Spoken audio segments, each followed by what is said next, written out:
열왕기서는 여러분들이 알다시피 바벨론의 포로기 시대 때 쓰여졌습니다. 북이스라엘과 남유다의 왕들의 기록을 통해서 하나님의 심판 또 구원이 하나님에게 있음을 깨닫고 주께로 돌아오기를 촉구하고 있는 말씀들입니다. 또한 단순히 왕들의 기록만이 아니라 열왕기서를 통해서 하나님은 인류의 역사를 다스리고 계신 분인 분을 말씀하고 계십니다. 한 권으로 기록된 열왕기가 열왕기 상하로 구분이 되어지는데요. 그 기준은 바로 아합 왕이 기준이 되어집니다. 아합 왕이 죽은 후부터 북이스라엘의 쇠퇴기가 시작이 되기 때문입니다.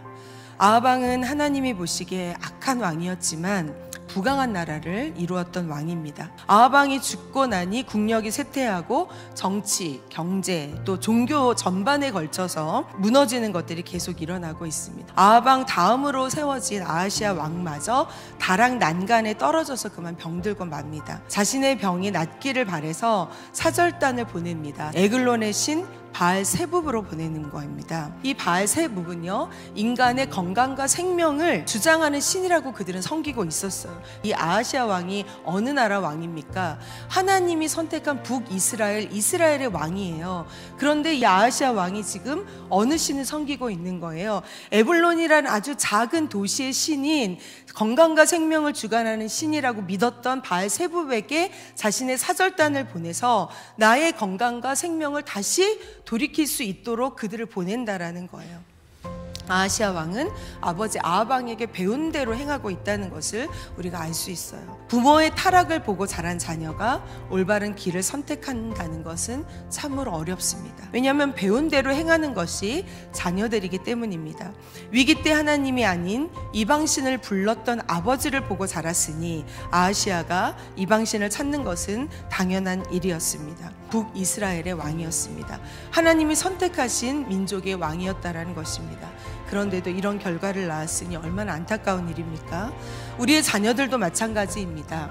부모가 위기에 직면했을 때 하나님을 찾고 부르며 기도하는 것을 보고 자란 자녀라면 당연히 우리 자녀들도 부모와 같이 행할 것입니다. 그렇기 때문에 위기 때 우리가 누구를 찾고 부르는지를 보면 우리가 진짜 신뢰하는 이가 누군지를 알 수 있는 거예요. 오늘 본문에서 아하시아의 행동은 아버지를 따라서 한 행동이기 때문에 너무나 당연한 것이었습니다. 그런데 하나님은 그런 아하시아를 버리지 않으셨어요.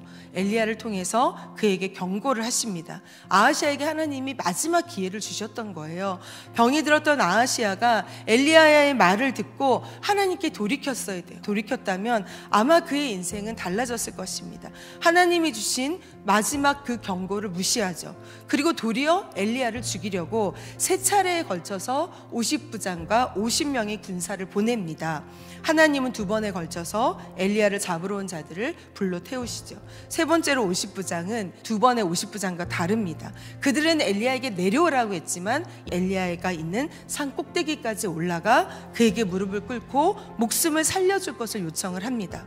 그의 겸손함이 그의 근사와 그를 살리고 엘리야를 왕에게로 데리고 가는데 성공하게 되죠. 아하시아 왕은 엘리야를 만나지만 회개하지 않습니다. 어리석은 자는 하나님의 사람의 말을 무시합니다. 하나님이 그를 사랑하셔서 생명의 길로 돌아올 기회를 주셨지만 그의 선택은 생명이 아닌 죽음의 길을 선택한 것입니다. 하나님의 관심은요, 병의 치료보다 아하시아 왕의 영혼을 구원하는 것에 관심이 있다는 것을 우리는 알 수 있습니다. 하나님의 최대의 관심은 아하시아 왕의 구원이었어요. 그의 구원을 통하여서 아합 왕의 길을 떠나서 하나님의 길을 떠난 그 민족들을 북이스라엘을 구원하는 것이 하나님의 관심이었고 목적이었다라는 거예요.